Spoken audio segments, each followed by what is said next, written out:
Kepolisian Resor, Polres Ciamis telah mengamankan seorang terduga pelaku yang diduga terlibat dalam kasus kematian seorang perempuan berinisial WML, 23. WML ditemukan meninggal dunia dengan luka mencurigakan di kosan lingkungan Pabuaran Kabupaten Ciamis, Kamis, 17 April 2025, malam.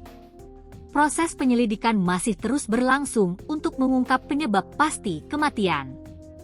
Kasat Reskrim Polres Ciamis, AKP Karsono, mengatakan bahwa hingga saat ini pihaknya masih menunggu hasil autopsi dari tim dokter forensik RSUD Banjar. Terkait dengan autopsi, kami belum menerima hasil resmi dari dokter forensik. Namun demikian, dari pemeriksaan fisik luar ditemukan adanya dugaan luka jeratan serta luka benturan di bagian kepala, ujar AKP Carsono, Sabtu, 19 April 2025. AKP Carsono menjelaskan bahwa proses pemeriksaan terhadap terduga pelaku masih berlangsung secara intensif. Terduga diamankan di wilayah Ciamis dan kini menjalani pemeriksaan secara maraton untuk mengungkap motif dan kronologi kejadian.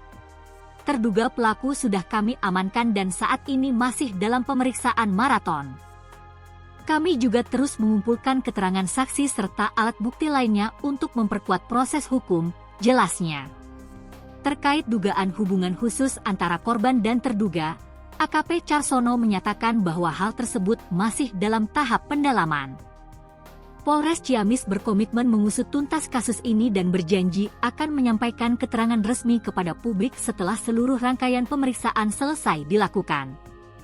Rilis lengkap akan kami sampaikan bersama Kapolres Ciamis setelah seluruh proses penyelidikan rampung, pungkas AKP Karsono.